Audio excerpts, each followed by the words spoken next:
मूलक हिंदी और जनसंचार की श्रृंखला में हमने सबसे पहले परिधि और अभिप्राय पर बात की थी। प्रयोजन मूलकता का अर्थ क्या है, कोई भी भाषा मानक भाषा बनकर किस प्रकार जीवन के विभिन्न क्षेत्रों में संप्रेषण का माध्यम बनती है, उसकी कितनी परिधि है और उसका अभिप्राय क्या है, इस सब पर विमर्श हुआ था। इस आधार भूमि को निर्मित करने के उपरांत भाषा के विविध रूपों पर हमने विचार किया था। इन विविध रूपों में बोली रूप प्रमुख होता है, जो वाक भाषा का ही एक रूप होता है, लेकिन जब भाषा का लिखित प्रयोग आरंभ हो जाता है, वो मानक भाषा बन जाती है और उसके लिखित रूप में एक लिपि का भी प्रयोग होने लगता है। बोली और भाषा में क्या अंतर है, भाषा के विविध रूपों में हमने इस पर विचार किया और हिंदी के शब्द समूह पर भी हमने बात की थी। जनसंचार हमारी अगली श्रृंखला के अंतर्गत था। इसे हमने 3 भागों में विभाजित किया था। सबसे पहले सृजनात्मक भाषा, जिसका प्रयोग हम साहित्य में करते हैं। ये कहा जाता है कि साहित्य अंतर्वृत्तियों और सहजानुभूति की प्रक्रिया से उत्पन्न होता है और इसलिए आदिम मनुष्य ने सबसे पहले संवेदना के माध्यम से अपनी अभिव्यक्ति की थी। हमारे हिंदी साहित्य में ये अभिव्यक्ति अमीर खुसरो से आरंभ होती है और संस्कृत साहित्य में वाल्मीकि से। सृजनात्मक भाषा के संवेदनात्मक आयामों पर विचार करने के उपरांत हम इस मीडिया युग में संचार भाषा पर आए और संचार भाषा को लेकर मुद्रण माध्यम,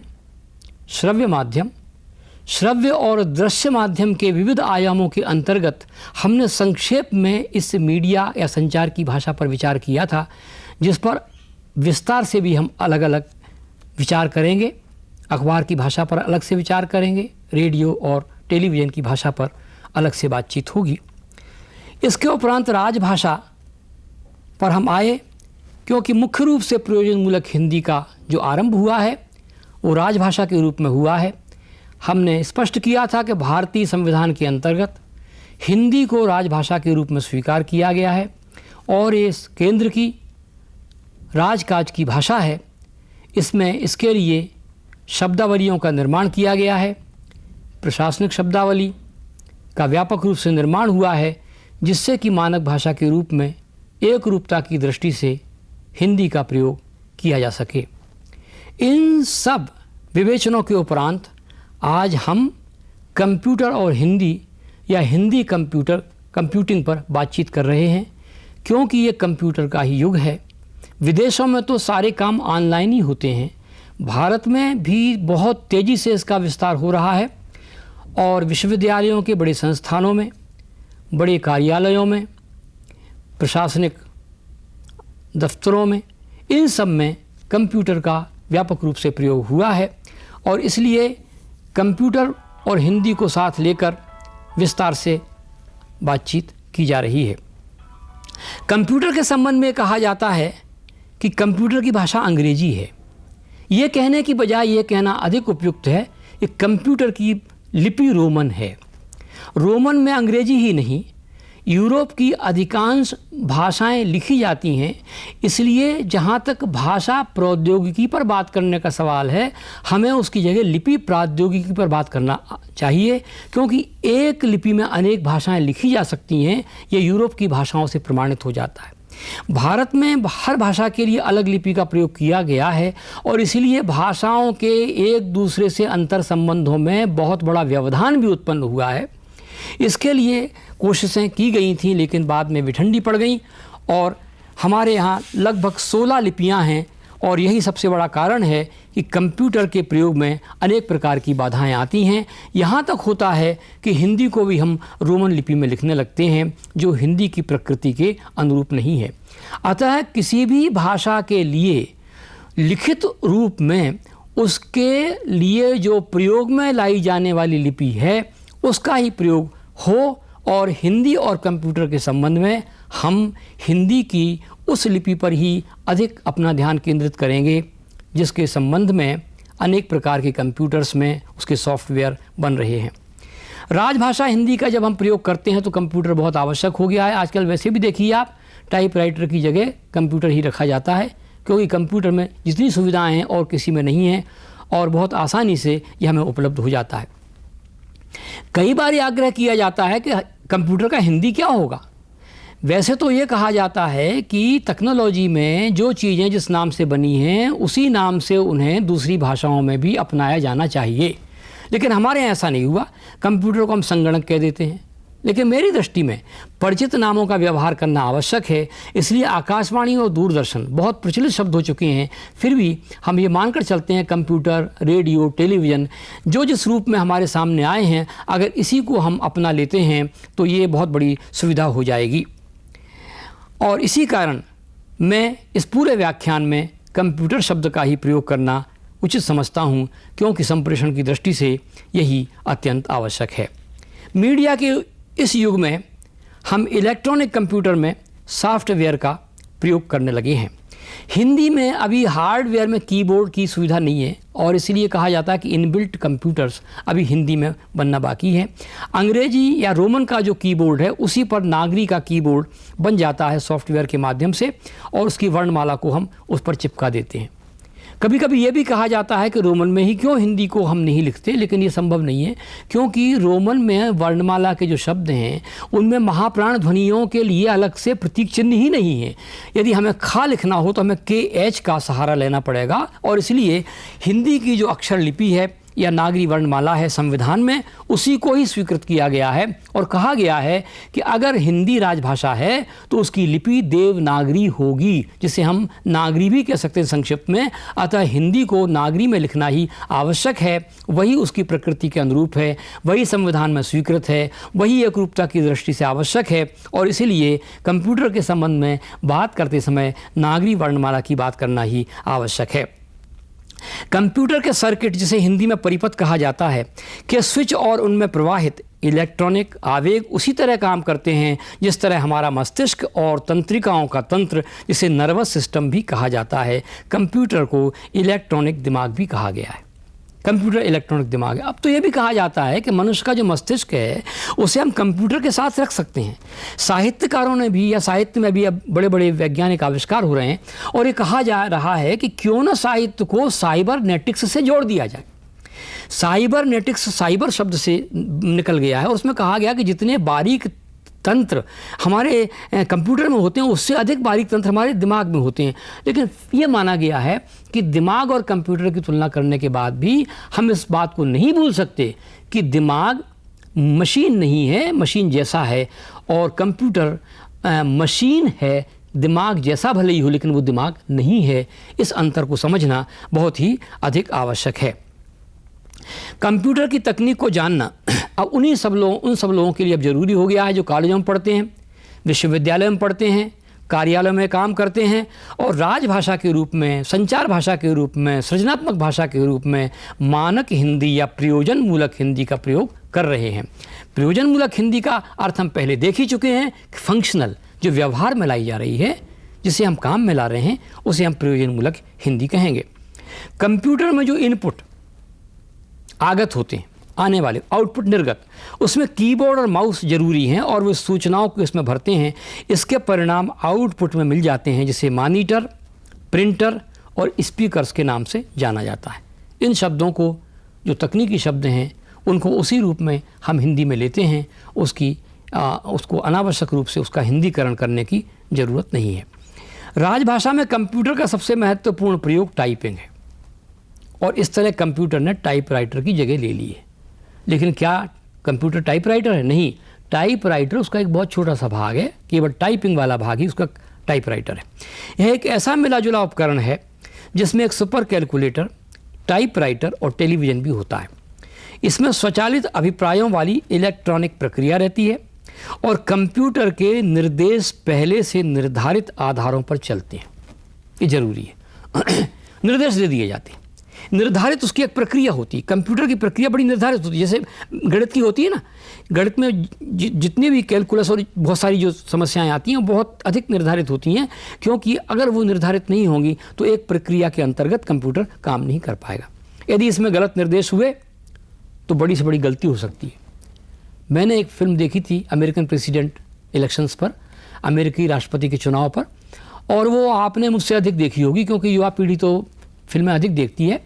और उसमें बताया गया था किस तरह वहाँ के राष्ट्रपति के चुनाव में एक साजिश के अंतर्गत आंकड़े इधर के उधर कर दिए गए और जो व्यक्ति चुनाव जीतने वाला था वो चुनाव हार गया। बाद में जिस व्यक्ति ने इन आंकड़ों को पकड़ा उसने बताया कि वास्तव में चुनाव कौन जीता था, लेकिन चूंकि वो अमेरिका है इसलिए राष्ट्रपति जो चुना गया था उसने बाकायदा त्यागपत्र दिया और जिसे राष्ट्रपति चुना गया था उसी ने राष्ट्रपति पद की शपथ ली और वहाँ कोई बहस नहीं हुई।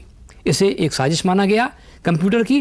कंप्यूटर में अगर आप वित्तीय आंकड़े भर देते हैं और उनमें भी अगर इनपुट आउटपुट बराबर नहीं हो तो वो आंकड़े इधर के उधर बहुत सारी समस्याएं पैदा कर सकते हैं। इसलिए कंप्यूटर के प्रयोग में बहुत अधिक सावधानी की ज़रूरत होती है।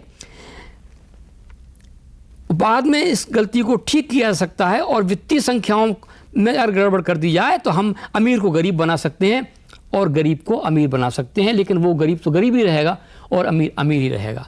मशीन पता नहीं कितने गड़बड़ काम भी कर सकती है। जो मशीन हमारे लिए सबसे बड़ी सहायक है, जिस कंप्यूटर के माध्यम से पूरी दुनिया चल रही है, इंटरनेट आ गया है, उसमें गड़बड़ी होने से बहुत सारी समस्याएं होती हैं, वायरस आने से बहुत सारी समस्याएं होती हैं। अभी मैंने कल ही टेलीविज़न में देखा कि साइबर क्राइम्स किस तरह हो रहे हैं। उसने साइबर पर अपने आप को ख़त्म कर दिया एक व्यक्ति ने, और इस तरह से बहुत सारी वेबसाइट्स जो आ रही हैं कंप्यूटर्स पर वो बहुत बड़ी समस्याएं पैदा कर रही हैं। लेकिन हम तो भाषा तक सीमित हैं और इसी पर हम लोग बात कर रहे हैं। कंप्यूटर की कार्यप्रणाली टाइपराइटर की तरह आसान नहीं है। इसमें तो व्यवस्थित और प्रामाणिक जानकारी के लिए निर्देश दिए जाते हैं।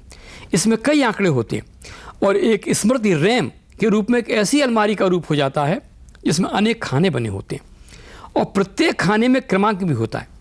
अभिप्राय यहाँ कंप्यूटर प्रणाली को समझाना नहीं है, केवल इतना ही है कि राजभाषा हिंदी के क्षेत्र में कार्य करने वालों को कंप्यूटर के इस प्रोग्राम को समझना जरूरी है, जिससे कि हिंदी में कार्य करने में कोई समस्या उत्पन्न न हो। कंप्यूटर इतनी आवश्यक मशीन हो गई है कि सूचनाओं का विश्लेषण और उसकी गणना बड़ी तेज़ी से कर लेती है। जिस काम को करने में मनुष्य को कई घंटे लग सकते हैं उन्हें कंप्यूटर कुछ सेकंड्स में पूरा कर देता है। अतः आधुनिक युग में अमेरिका और यूरोप में तो सारा काम कंप्यूटर से होने लगा है। यह कहा जाता है कि माइक्रो कंप्यूटर एक सेकंड में 1 लाख अनुदेशों का पालन कर लेता है और एक लेजर डिस्क में तो 4 करोड़ शब्द संग्रहित हो जाते हैं। कंप्यूटर में उच्च क्षमता वाले ठोस इलेक्ट्रॉनिक उपकरणों का प्रयोग इसे विश्वसनीय बना देता है। कंप्यूटर में प्रयोगकर्ता इनपुट और आउटपुट युक्तियों से डाटा का आदान प्रदान करता है। सूचना का आंतरिक स्थानांतरण हो जाता है, इसीलिए इसकी प्रक्रिया को स्वचालित कहा गया है। एक बार प्रोग्राम कंप्यूटर की मेमोरी में लोड हो गया तो फिर इनपुट की सहायता से आंकड़ों का विश्लेषण सेंट्रल प्रोसेसिंग यूनिट से प्रोग्राम के अंत तक कार्यान्वित होता रहता है। कंप्यूटर में स्वयं निर्णय लेने की क्षमता भी उत्पन्न की जा सकती है, आजकल की जाने लगी है। यहाँ तक कि कंप्यूटर में संवेदनात्मकता भी आने लगी है और इस तरह से बहुत सारे आविष्कार हो रहे हैं। अभी वो आविष्कार की ही प्रक्रिया में हैं और उनका स्वरूप सामने नहीं आया है। जब सामने आएगा तो कंप्यूटर एक ऐसी चीज़ हो जाएगी, वैसे हो भी गई है, कि जहाँ स्पर्श से भी बहुत सारे शब्द उस पर हम पटल पर देख लेते हैं, उनको स्क्रीन पर देख लेते हैं। कंप्यूटर एक इलेक्ट्रॉनिक युक्ति है और सामान्यतः जब तक इसके हार्डवेयर पर अधिक भार न पड़े तब तक इसमें कोई खराबी नहीं आती। कंप्यूटर के कारण मुद्रण तकनीक के क्षेत्र में भी बहुत बड़ी क्रांति हो चुकी। मैंने उस समय देखा कि जब फ़ॉन्ट लगाते थे मशीनों और फ़ॉन्ट लगा करके वो गलत को सही करने के लिए फिर फ़ॉन्ट निकालते थे, फिर लगाते। अब कंप्यूटर आ गया, कुछ नहीं है, कंप्यूटर पर आप टाइप कर दीजिए, बहुत आसान हो गई प्रिंटिंग, मुद्रण आसान हो गया। गलती आती तो वहीं कंप्यूटर में मिटाकर वहीं उसको हम ठीक कर देते हैं। ये सबसे आप परिचित हैं, कोई बहुत बड़ी समस्या नहीं है। और उसके बाद वो प्लेट बन जाती है उसकी और प्रकाशन हो जाता है। इस तरह मुद्रण में एक बहुत बड़ी क्रांति कंप्यूटर ने कर दी है और पुस्तकों का प्रकाशन आसान हो गया है। कंप्यूटर की विकास यात्रा 50 साल से कुछ ही अधिक समय की है, बहुत अधिक समय नहीं हुआ है। 1950 और उसके आसपास से ही ये चला होगा और इतनी अधिक प्रगति हो गई है कि आप कल्पना नहीं कर सकते। 1946 से 56 के बीच वैक्यूम ट्यूब का आविष्कार इसे आगे बढ़ाता रहा है। Electronic, numerical, integrator and calculator अत्यंत महत्वपूर्ण है। यहाँ तक कि दूसरे विश्व युद्ध में हिरोशिमा और नागासाकी पर कंप्यूटर की सहायता से ही परमाणु बम गिराए गए थे। और अब तो टाफलर ने एक किताब लिख दी है, वार एंड एंटी वार। उसमें तो ये कहा गया है कि कोई मिसाइल आएगी तो रिमोट दबा करके उसे नष्ट कर दिया जाए। इतना अधिक आगे बढ़ गया है सब कुछ इतना, लेकिन उसमें भी शब्द तो रहेंगे। और बहुत ही अच्छा दिन होगा वो जबकि रोमन की जगह नागरी शब्द उसमें हम लोग ले आएँ, ये भी संभव है। निरंतर इसका विकास होता गया और कई तरह के कंप्यूटर बनाए गए। पर 1952 में IBM कंपनी ने कंप्यूटर मॉडल 701 बनाया। तब से तो लगातार इनका विकास होता ही रहा। सन 56 से 64 के बीच कंप्यूटर्स में ट्रांजिस्टर्स का भी प्रयोग हुआ और जॉन बर्डिंग, वाल्टर ब्राटन और विलियम शकले ने अपनी प्रयोगशाला बेल टेलीफोन लेबोरेटरीज में ट्रांजिस्टर का आविष्कार किया। कंप्यूटर के क्षेत्र में लगातार विकास हुआ है। बहुत दुख की बात है कि हिंदी कीबोर्ड वाला कंप्यूटर उपलब्ध नहीं हो पाया। आपको आश्चर्य होगा ये जानकर कि बिल गेट्स जैसे माइक्रोसॉफ्ट के बहुत बड़े जो व्यक्ति हैं उन्होंने भी कहा कि नागरी में हार्डवेयर यानी कीबोर्ड कंप्यूटर बनना चाहिए और इसके लिए भारत में आकर कोशिश की गई। इसके लिए देहरादून में एक केंद्र भी स्थापित किया गया, लेकिन यहाँ काम नहीं हुआ। अब संभवतः है बिल गेट्स ही अमेरिका में भारतीयों की सहायता से हिंदी में इनबिल्ट कंप्यूटर के या कीबोर्ड कंप्यूटर के लिए कोशिश में लगा है, क्योंकि वो जानता है कि इस 1 अरब के देश में अगर ये कंप्यूटर्स कीबोर्ड बन जाते हैं हिंदी के, उसका विस्तार होता है तो व्यापार की दृष्टि से ये बहुत अधिक लाभदायक हो सकता है। 1985 से जो कंप्यूटर बन रहे हैं वे अत्यंत विकसित हैं। अक्टूबर 1981 में 14 देशों के 300 कंप्यूटर वैज्ञानिकों ने जापान की एक संगोष्ठी में कंप्यूटर के विकास के सभी रूपों पर विचार किया और संभवतः भविष्य के कंप्यूटर इलेक्ट्रॉनिक की बजाय फोटॉन पर आधारित होंगे, जिसकी गति इलेक्ट्रॉन से बहुत अधिक होती है। अब भारत में भी कंप्यूटर बनते हैं और इनका प्रयोग भी बढ़ता जा रहा है। हिंदी में सॉफ्टवेयर की दृष्टि से बहुत विकास हुआ है, पर हार्डवेयर के क्षेत्र में हमें बहुत काम करने की ज़रूरत है। इंटरनेट, जिसे हिंदी में अंतर्जाल कहा जा सकता है, फिर भी हम इंटरनेट शब्द का ही प्रयोग करेंगे। यह एक ऐसा कोश है जो हर क्षेत्र के समाचार उपलब्ध कराता है। बड़े बड़े विश्वविद्यालय इस पर अपनी जानकारी देते हैं और विज्ञापन का भी यह एक महत्वपूर्ण माध्यम है। इंटरनेट को एक ऐसा नेटवर्क कहा गया है जो अलग अलग कंप्यूटर नेटवर्कों का एक नेटवर्क है। इंटरनेट की विभिन्न साइटों का एक खास पता होता है, www.com। इसका पूरा नाम वर्ल्ड वाइड वेब है। इसे DNS, डोमेन नेम सर्वर या क्षेत्र नाम प्रणाली भी कहा जाता है, जो सूचनाओं का अथाह स्रोत है। इंटरनेट ने विश्व समुदाय की परिकल्पना को साकार कर दिया है। बहुराष्ट्रीय कंपनियां भी इसका बहुत इस्तेमाल करती हैं, यहाँ तक कि निर्यातकों और छोटे कारोबारियों को भी इंटरनेट से काफ़ी फ़ायदा हो रहा है। शिक्षा के क्षेत्र में सभी विषयों की जानकारी भी इससे मिल जाती है और हम क्षेत्र विशेष की संस्कृति और परंपरा और लोगों के बारे में जान सकते हैं और उनसे ईमेल से संपर्क भी कर सकते हैं। मेडिकल साइंस की भी बहुत सी जानकारी हम इसमें प्राप्त कर सकते हैं। अलग अलग बीमारियों के लिए वेबसाइट्स बनी हुई हैं, उन पर समाधान भी उसके दिए हुए हैं। इस तरह इंटरनेट बहुत व्यापक हो गया है और वास्तव में ये एक संवाद का आधार भी बन गया है। इंटरनेट ज्ञान संपदा और हर तरह की वो संपदा जो मनुष्य के व्यवहार में आती है, मनुष्य की संवेदना में आती है, उसके संप्रेषण का एक बहुत ही व्यक्तिगत और अनौपचारिक माध्यम बन गया है। इंटरनेट के लगातार प्रभाव से अब यह भी कहा जाता है कि टेलीविज़न और अन्य संचार माध्यमों को भी वह इसलिए समाप्त कर सकता है कि उन संचार माध्यमों से जो सेवाएं मिलती हैं वो नेट से मिल जाती हैं। पर इस कथन को हम बहुत अतिवादी मानेंगे, क्योंकि रेडियो के आने से न तो अखबार ख़त्म हुए, न टेलीविज़न के आने से रेडियो ख़त्म हुआ और इसलिए इंटरनेट के आने से टेलीविज़न भी ख़त्म नहीं होगा। फिर भी इंटरनेट संचार का सबसे प्रभावी माध्यम है और आज टेलीविज़न से भी बहुत अधिक महत्वपूर्ण हो गया है। इंटरनेट के इस्तेमाल में कुछ शब्दों का प्रयोग किया जाता है, जिनमें एक शब्द है ब्राउज़र, जिसे अंग्रेजी में ब्राउजिंग कहते हैं। यह एक सॉफ्टवेयर प्रोग्राम है जो कंप्यूटर को इंटरनेट से जोड़ता है। विंडोज़ आ गई हैं। वेब ब्राउज़र की तेज़ी से वर्ल्ड वाइड वेब का विकास हुआ है। घर बैठकर इंटरनेट से जुड़ना इसके बिना संभव नहीं है। इसी तरह इंटरनेट कंप्यूटर के लिए मॉडेम भी ज़रूरी है। यह आयताकार बॉक्सनुमा होता है। इंटरनेट का एक एक्सप्लोरर भी होता है जो किसी एड्रेस बार से जुड़ा रहता है। नेटस्केप का भी व्यापक महत्व है जो इंटरनेट एक्सप्लोरर कहलाता है। कंप्यूटर को ऑन करने पर विंडोज़ लोड होने लगती है। कोई भी वेबसाइट इसी के माध्यम से चैनल से जुड़ जाती है। सर्वर भी होता है। इस तरह कंप्यूटर की सारी प्रक्रिया काम करती है।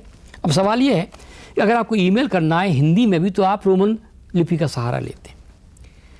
अच्छा हो कि वो नागरी लिपि के माध्यम से हो, और इसलिए बहुत से पोर्टल बन गए हैं जिसका हम अभी उल्लेख करने वाले हैं। वेब पब्लिशिंग भी बहुत महत्वपूर्ण है। प्रोग्रामर इसका प्रयोग करते हैं। वेब पेज बनाने की भी एक व्यवस्थित प्रक्रिया है। कंप्यूटर की इन सारी प्रक्रियाओं को समझने के बाद ही किसी भी भाषा का कंप्यूटर पर प्रयोग किया जा सकता है। पहले आपको भारतीय भाषाओं का प्रयोग भी करना हो, पर ये सारी प्रक्रिया समझना जरूरी है। इसी कारण कंप्यूटर में रोमन लिपि का ही प्रयोग उसके हार्डवेयर में मिलता है। अन्य लिपियों का उसमें प्रयोग केवल सॉफ्टवेयर में उपलब्ध है, और इसलिए हमारे यहाँ भी कंप्यूटर का प्रयोग रोमन में अधिक होने लगा है। नागरी में अभी भी हम कंप्यूटर का प्रयोग बहुत कम मात्रा में कर रहे हैं। वैज्ञानिक और सरकार कोशिश करे तो नागरी कीबोर्ड बना सकते हैं, और इस कीबोर्ड के माध्यम से हिंदी ही नहीं भारत की दूसरी भाषाएं भी अपना प्रयोग कर सकती हैं। उसमें कोई अंतर नहीं पड़ेगा। आप नागरी में भी लिखेंगे तो तमिल को तमिल भाषा ही कहा जाएगा, तेलुगु को तेलुगु भाषा ही कहा जाएगा, कन्नड़ को कन्नड़ भाषा कहा जाएगा, गुजराती गुजराती भाषा कहा जाएगा, और मराठी तो नागरी में लिखी जाती है। इसलिए ऐसा नहीं है कि अगर नागरी लिपि का प्रयोग करते हैं तो भाषाओं पर कोई प्रभाव गिरेगा। इसलिए नहीं गिरेगा कि अगर अंग्रेजी और जर्मन एक ही लिपि में लिखी जाती हैं तो उससे क्या अंतर पड़ता है। जर्मन जर्मन रहेगी और अंग्रेजी अंग्रेजी रहेगी। तो इस तरह से हमें इस ओर दिशा में काम करना है। भाषा तो हिंदी होती है, पर उसकी लिपि नागरी हो, ये भेजना ये बहुत आवश्यक है, और नागरी में ही हम मेल कर सकें और दूसरे कंप्यूटर पर जा सके, इसकी सुविधाएं करना आवश्यक है। तभी उच्च शिक्षा में और प्रशासन में हम हिंदी में कंप्यूटर का अधिक प्रयोग कर पाएंगे। इन सब बाधाओं के बीच भी हिंदी में अनेक इंटरनेट पोर्टल उपलब्ध हो गए हैं। अब साइबर जर्नलिज्म बहुत महत्वपूर्ण हो गया है। हिंदी की वेबसाइटें बहुत आ गई हैं धीरे धीरे। अब सबसे पहले वेब दुनिया के नाम से इंदौर को इसका श्रेय मिला, जिसमें हिंदी का पहला समाचार पोर्टल आरंभ हुआ, और अब धीरे धीरे पोर्टल का नेट जाल बढ़ता जा रहा है। हिंदी समाचार पत्रों में दैनिक जागरण की वेबसाइट जागरण.com मिलती है। नई दुनिया, Bhaskar, Navbharat times, India today, outlook, सबके न्यूज़ पोर्टल आ गए हैं। इसके अलावा अमर उजाला है, सहारा है, और BBC की हिंदी सेवा की वेबसाइट भी उपलब्ध हो गई है। अब हिंदी अखबारों की संख्या निरंतर बढ़ती जा रही है और अनेक समाचार पत्र अपनी वेबसाइट खोल रहे हैं। साहित्य की वेबसाइट भी literateworld.com उपलब्ध हो गई है, और ज़रूरी है कि साहित्यकारों पर भी ये वेबसाइट्स बने, और जो हिंदी और भारतीय भाषा में जो साहित्य है वो भी उसी तरह हमें कंप्यूटर इंटरनेट पर उपलब्ध हो जैसे कि विदेशी भाषाओं का हमें उपलब्ध होता है। अब ई अखबार भी बहुत बढ़ रहे हैं, जिनका विचार अखबार की भाषा में संदर्भ के रूप में होता है। वस्तुतः हिंदी सॉफ्टवेयर पैकेज नागरी कंप्यूटर के प्रयोग में लाया जाता है। IIT कानपुर ने भारतीय भाषाओं के प्रयोग में लाया जाने वाला पहला प्रोटोटाइप टर्मिनल 1978 में तैयार किया था, और अब तो देवनागरी कंप्यूटर आ गया है जिसने मुद्रण, प्रकाशन और संप्रेषण के क्षेत्र में क्रांति कर दी है। इस दृष्टि से विदेशों में भी हमारी भारतीय भाषाओं पर कंप्यूटर के संदर्भ में काम हो रहा है। अब तो द्विभाषी कंप्यूटर इस देश में ज़रूरी हो गया है, और इसलिए ज़रूरी है कि अगर कीबोर्ड रोमन और नागरी दोनों का हो, अंग्रेजी और हिंदी दोनों का हो, तो बहुत लाभदायक होगा। हमारे यहाँ सिद्धार्थ नामक पहला द्विभाषी कंप्यूटर बना, जिसमें हिंदी का भी प्रयोग हो सकता था और तमिल का भी हुआ। IIT कानपुर ने अंग्रेजी हिंदी कंप्यूटर तैयार किया, वह अधिक विकसित है। उसमें रोमन लिपि के अक्षरों को इलेक्ट्रॉनिक व्यवस्था से दृश्य पटल पर अंकित करने की सुविधा है। इसके अक्षर बहुत सुंदर दिखाई देते हैं। अब तो त्रिभाषिक कंप्यूटर बना लिए गए हैं जिसमें अंग्रेजी हिंदी के साथ एक भारतीय भाषा की सुविधा भी है। शब्दमाला नामक अंग्रेजी हिंदी शब्द संसाधक वर्ड प्रोसेसर भी तैयार कर लिया गया है। हिंदी ट्रान मुंबई ने आलेख नामक ऐसा संसाधक बनाया है जिसमें हिंदी अंग्रेजी के साथ मराठी भी मिल जाती है, क्योंकि मराठी की लिपि भी नागरी है। अंत में हम यही कह सकते हैं कि हिंदी सॉफ्टवेयर को मानक के रूप में विकसित करते हुए एक समान कीबोर्ड ही अगर अलग अलग संस्थाएं बनाएं तो किसी के यहाँ से भी सॉफ्टवेयर उपलब्ध हो, उसमें कीबोर्ड की भिन्नता नहीं होगी। अभी होता क्या, कृतिदेव पर काम किया तो श्रीलिपि में नहीं जाता, श्रीलिपि में किया कृतिदेव में नहीं जाता, कंप्यूटर पर टाइप करवा लिया है तो वो काम का नहीं होता है, उससे अगर आप CD बनाकर भेजें तो दूसरे कंप्यूटर पर खुलती नहीं है, और इस तरह से उसको फिर कंपोज करवाना पड़ता है और कंप्यूटर केवल एक टाइपराइटर की तरह रह जाता है। सॉफ्टवेयर में भी हिंदी का जो कीबोर्ड है उसका भी मानकीकरण होना चाहिए, और संस्था कोई भी बनाए, उसका उत्पादन कोई भी संस्था करे, लेकिन उसका कीबोर्ड समान होना चाहिए। इस दिशा में भी बहुत अधिक काम होना है, क्योंकि हमारे सबके कीबोर्ड अलग अलग हैं और इससे बहुत बड़ी समस्याएं अभी सामने आ रही हैं, और इसी कारण हिंदी का बहुत अधिक प्रयोग कंप्यूटर में नहीं बढ़ पा रहा। यह स्थिति अच्छी नहीं है, इसे बदलना बहुत आवश्यक है। भारत सरकार को और इस क्षेत्र में काम करने वाले लोगों को, हिंदी लिपि के कीबोर्ड बनाने वाले लोगों को मिलकर एक मानक कीबोर्ड को स्वीकृत करना चाहिए, और नियम होना चाहिए कि उस कीबोर्ड को ही प्रयोग में लाया जाएगा जिसका उपभोक्ता प्रयोग करें और उन्हें किसी समस्या का सामना न करना पड़े। अतः हिंदी कंप्यूटर के क्षेत्र में काम न होने के कारण बहुत सारी असुविधाएं हैं जिससे लोग काम नहीं कर पाते। इन्हें बढ़ाना होगा, और इस दिशा में युवा पीढ़ी के रूप में आपको भी सोचना होगा कि आप अपनी ही भाषा का अर्थ है, अपनी ही लिपि में किस प्रकार काम कर सकें, और अपनी भाषा अपनी ही लिपि में लिखी जाए तभी सार्थकता है। और इस अर्थ में हिंदी को लेकर कंप्यूटर के क्षेत्र में अनेक संभावनाएं अभी हैं, उनका विकास भी हुआ है, और इन संभावनाओं पर हमें काम करना है।